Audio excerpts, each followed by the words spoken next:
12 अक्टूबर को हुए बाबा सिद्दीकी की हत्या के बाद से लगातार लॉरेंस बिश्नोई के नाम की चर्चा इन दिनों हो रही है। इस बीच उनकी इस हत्या को लेकर सियासत भी हो रही है, तो वहीं लॉरेंस बिश्नोई के जेल में बंद होने के बावजूद इस तरह की हत्याएं हो रही हैं और लॉरेंस बिश्नोई का नाम आ रहा है। ऐसे में सरकार पर सवाल खड़े होने तय हैं। जब बाबा सिद्दीकी की हत्या के बाद बिहार के पूर्णिया से सांसद पप्पू यादव ने सोशल मीडिया एक्स पर पोस्ट कर लॉरेंस बिश्नोई और सरकार पर निशाना साधा, तो इसको लेकर बवाल खड़ा हो गया। अब पप्पू यादव ने मुंबई जाकर जीशान सिद्दीकी से मुलाकात की है, तो आइए जानते हैं इस रिपोर्ट में मुलाकात के बाद पप्पू यादव ने क्या कुछ कहा है। दरअसल बाबा सिद्दीकी की हत्या के बाद पप्पू यादव ने सोशल मीडिया पर पोस्ट कर कहा था कि लॉरेंस बिश्नोई 2 टके का क्रिमिनल है। उसका नेटवर्क मात्र 24 घंटे के अंदर खत्म करने की धमकी दी थी, जिस पर जमकर विवाद हुआ था। अब बाहुबली नेता गुरुवार यानी 24 अक्टूबर को बाबा सिद्दीकी से मुलाकात करने मुंबई पहुंचे थे और उनके घर पर उनके बेटे जीशान सिद्दीकी से मुलाकात की है और उनके साथ अपनी तस्वीर सोशल मीडिया पर साझा भी किया है। उन्होंने जीशान के साथ अपनी तस्वीर शेयर करते हुए लिखा है कि बिहार के मरहूम बेटे बाबा सिद्दीकी साहब के सुपुत्र जीशान से मिला।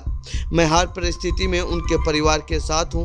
बाबा और उनके परिजनों को जल्द न्याय मिले, उनके हत्यारों और साजिशकर्ताओं का खात्मा हो।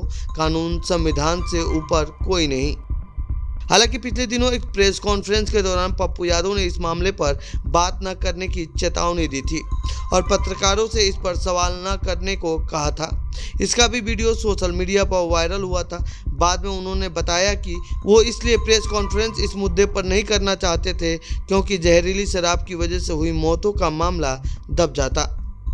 बाबा सिद्दीकी पिछले करीब 3 दशक से ज़्यादा समय से कांग्रेस पार्टी के साथ रहे थे।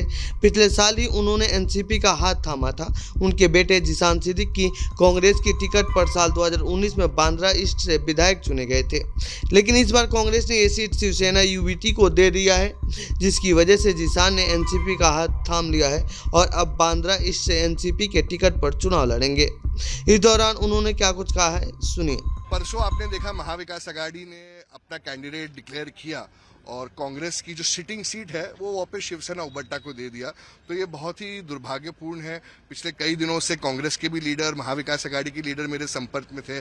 कोई कुछ कह रहे थे कि एक अनपोस्ट करेंगे, कोई बोल रहे थे नहीं आप रुक जाइए, मगर उनके तो फितरत में ही धोखा है और उन्होंने सब किया। और इस कठिन समय में अजीत दादा ने, प्रफुल्ल पटेल जी ने, सुनील तटकरे जी ने, एनसीपी पार्टी ने जो मुझ पर भरोसा दिखाया है, मैं उनका शुक्रिया अदा करना चाहूँगा। मेरे पिताजी बाबा सिद्दीकी जी का ये अधूरा सपना था कि हमें ये सीट फिर से जीतनी है, लोगों के हक की लड़ाई लड़नी है। वो ये लड़ाई लड़ते लड़ते उनकी हत्या हुई है और मेरे रगों में उनका खून है और मैं पूरी तरीके से ये जो लड़ाई है वो आगे उनके लिए मैं लड़ता रहूँगा। तो ये थी बाबा सिद्दीकी की हत्या से जुड़ी हमारी रिपोर्ट। आपको कैसी लगी है रिपोर्ट कमेंट बॉक्स में बताएं। साथ ही इस पूरे मामले पर आप क्या कहना चाहते हैं कमेंट बॉक्स में लिखें। बाकी देश दुनिया की खबरों के लिए बने रहिए जनसत्ता के साथ। धन्यवाद।